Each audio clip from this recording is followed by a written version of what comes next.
Israel and Iran have agreed to end the war, with both sides celebrating victory, although they exchanged symbolic strikes after the American president announced the ceasefire. Credit should be given to Trump here. He managed to bring up the issue of Iran blocking the Hormuz Strait and pushed both sides toward a ceasefire, although Trump had to resort to swearing to keep both sides from escalating. The Israeli military has already stated that this operation is over and they are returning to the war in Gaza against Hamas. Iran, on the other hand, assures that now all efforts will be focused on restoring its destroyed nuclear program. But that does not mean that the war between Iran and Israel is over.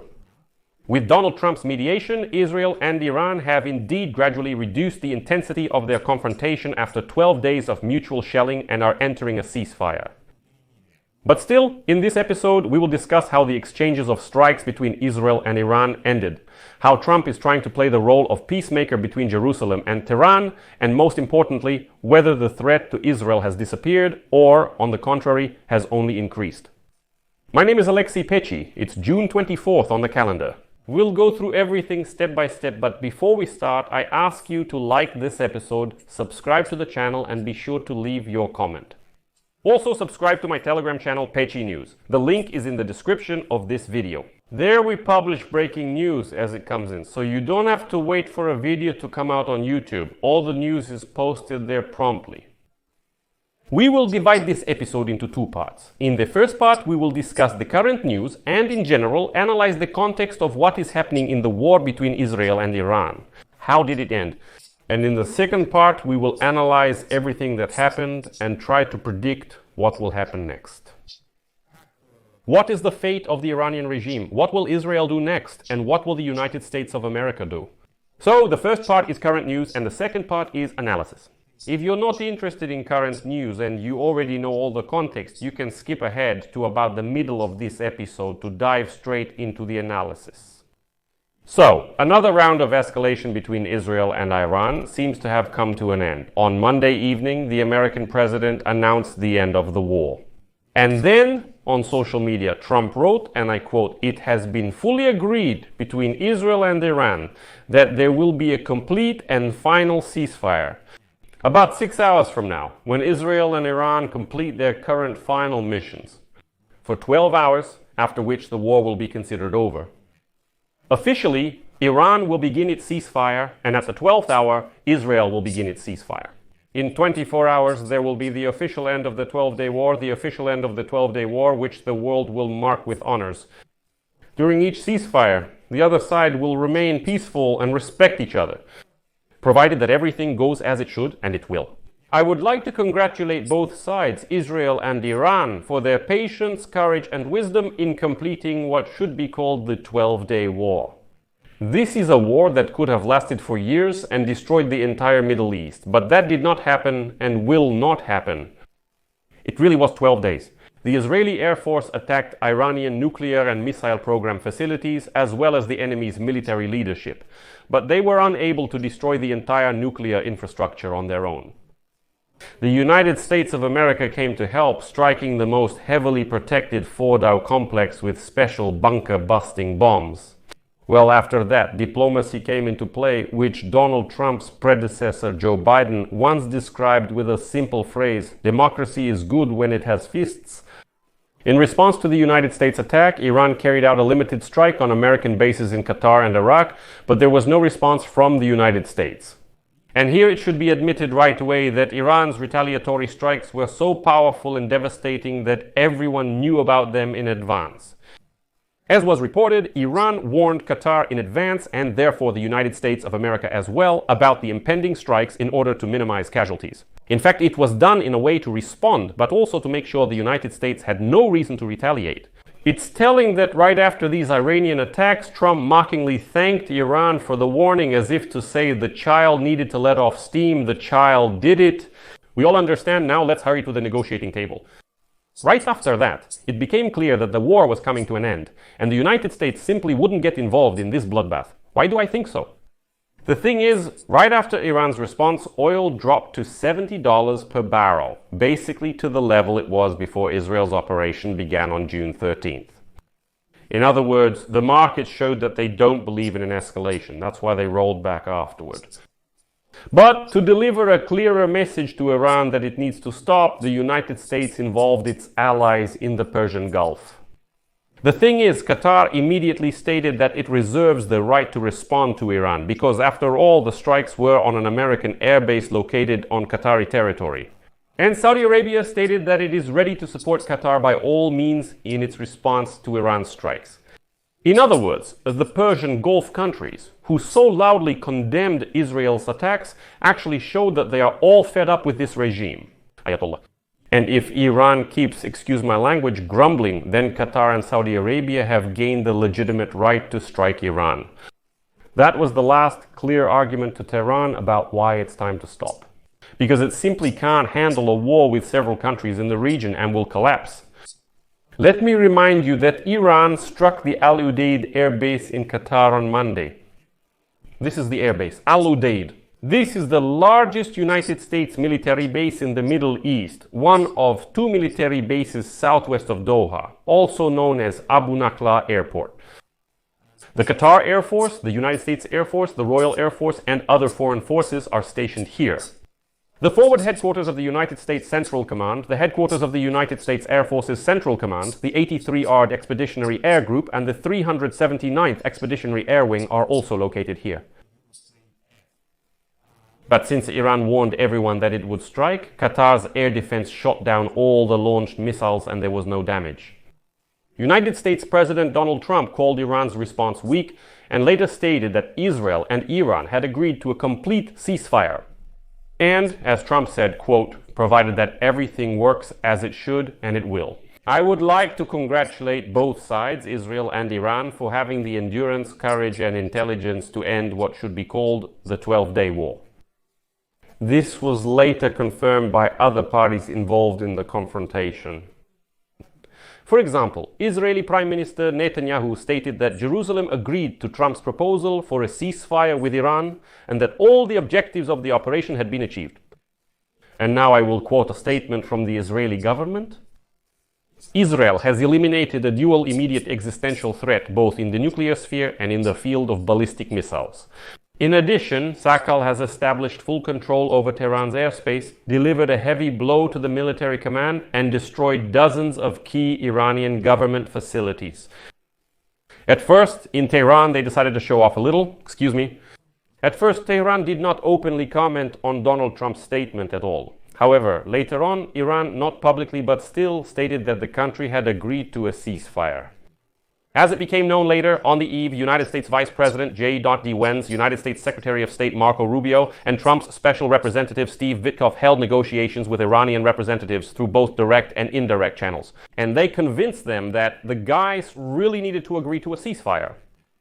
Even after that, Tehran still stated that Iran supposedly had not received any official proposals for a ceasefire. And now, an official from Tehran called the statement by the United States and Israel about a truce a deception aimed at justifying further attacks. And Iran, they say, will continue the fight until a just solution is reached. Well, and this kind of behavior by Iran almost disrupted the truce, because already in the morning of June 24th, Iran carried out another, though limited, strike on Israel. In response to the morning attack, the Israeli Ministry of Defense ordered the Israel Defense Forces to strike regime targets, but once again Donald Trump intervened in the situation. And so, speaking to journalists before his trip to the NATO summit in The Hague, he expressed his dissatisfaction with both Israel and Iran, emphasizing that he was especially disappointed with Israel's actions. Trump also noted that Iran's nuclear potential has been exhausted and Tehran will not be able to revive its nuclear program. He even called for Israeli aircraft, which had already been deployed to strike Iran, to be turned back in the air. And now sources say that Trump called Netanyahu directly while the planes were already in Iranian airspace, preparing to strike 20 key targets. And Trump, in a rather blunt manner, started telling Netanyahu to stop those planes, turn them back, and not to carry out any strikes. And after that, the ceasefire came back into effect, although Israel still managed to strike Tehran once more, hitting a radar system. As a result, Israeli Prime Minister Benjamin Netanyahu announced that the ceasefire had come into effect and warned that he would respond to any violation from Tehran.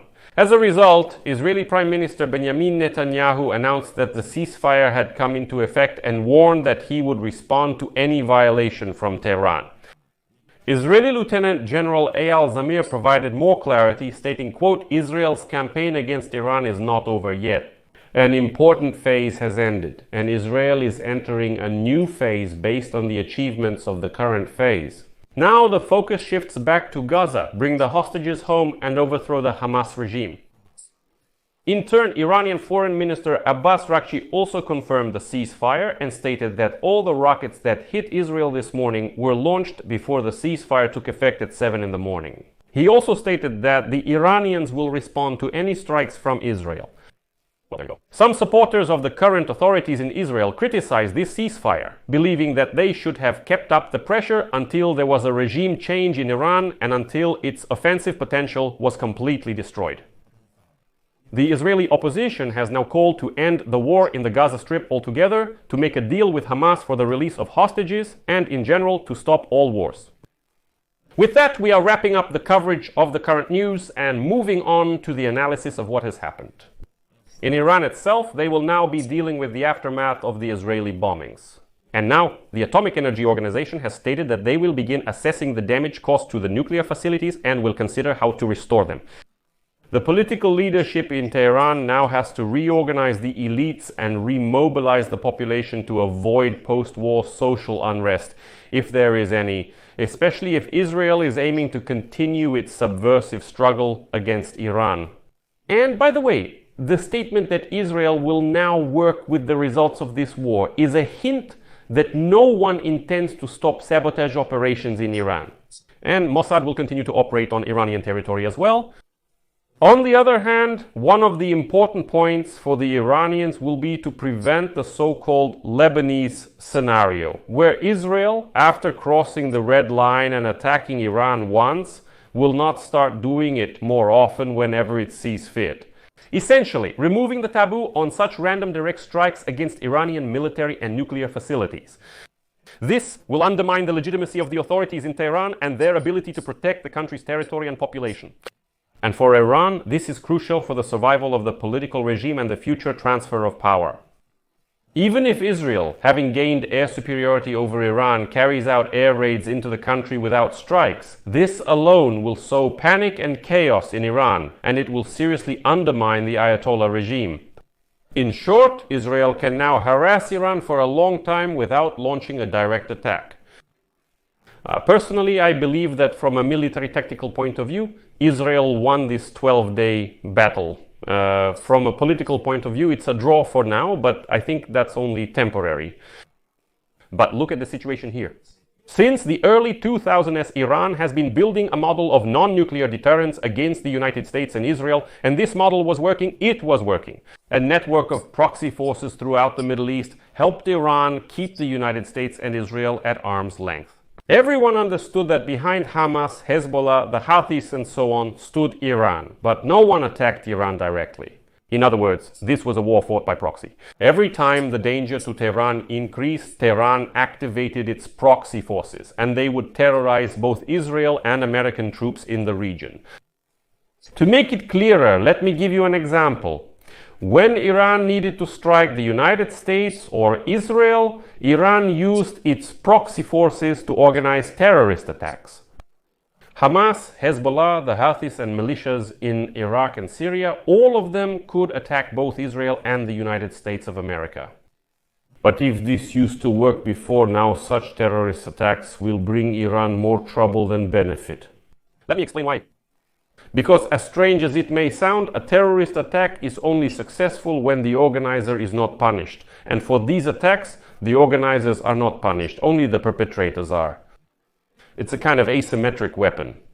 But when Israel, after a terrorist attack by, say, the Houthis, can bomb the headquarters of the organizer, that is the Islamic Revolutionary Guard Corps in Tehran, then the terrorist attack loses its operational advantage. So you won't be able to use that as cover anymore. So, as of today, it has become obvious that this whole model of deterring Iran has collapsed. Israel and the United States have not only destroyed the network of proxy forces in the Middle East, but they are also directly attacking Iran. The entire external shield has been completely destroyed, and the Islamic Revolutionary Guard Corps no longer appears to be a formidable and powerful force in the region. Therefore, a new era is beginning for Iran to reconsider its domestic and foreign policies.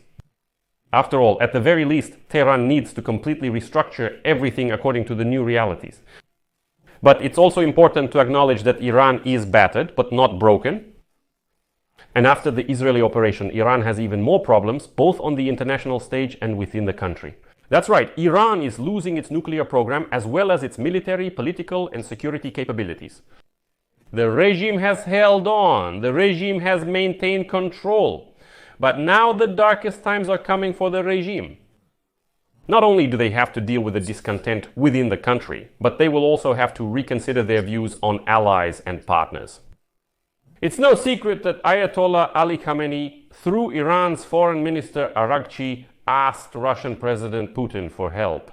But Moscow only condemned the United States strikes and loudly expressed outrage at what was happening, and there was no help. Now Iran is requesting new air defense systems from Moscow, because all the previous ones were destroyed by Israel. China also didn't really stand up for Iran, as you can see. It turns out that the two key partners are only partners when they need something from Iran, but when it comes to the other way around, this partnership doesn't work. It is assumed that after Israel's attacks, Russia will be even less enthusiastic about supplying its weapons to Iran. Russia loudly proclaimed about transferring S-500 air defense systems to Iran. But as you can see, they didn't really protect Iran, and this blow to the reputation of already humiliated Russian weapons will be very painful for Moscow. On the other hand, it seems that Iran still managed to move about 400 kilograms of uranium and other equipment from the Fordo facilities before the American strikes. At least that's what two Israeli official sources and an agency, as well as one Iranian source, reported. Satellite images from Maxar from the 19th to the 20th of June showed logistical activity, in particular 16 trucks and heavy equipment at the entrance to this facility in Fordo, which may indicate the movement of materials. It is still unknown where this uranium and the equipment for its further enrichment are, but in any case, this creates additional risks for Israel and reasons for the conflict to resume. So for now, the war is paused, but it is definitely not over. And on top of that, Iran's foreign minister Abbas Araghchi is stirring up the mood in Israel, because he has already stated that Iran will not return to the negotiating table with the United States as long as aggression against his country continues. In general, for now, this is a pause, but definitely not the end of the war. And in the next episode, we will take a very detailed look at the nuclear threat from Iran, whether it still exists or not. And we will discuss different scenarios of what might happen in the coming weeks. So let's put it this way. What exactly should we pay attention to in the coming weeks to understand where things might be heading? I'll leave it at that for this episode. Share your opinions and conclusions in the comments below as usual. Subscribe to the channel, hit the bell, and don't forget to like the video. If you want to support the work of this channel, you can do so with any donation using the links and details in the description of this video, or by using the quick response code on your screen. That's all for now. Take care of yourselves. Bye, everyone.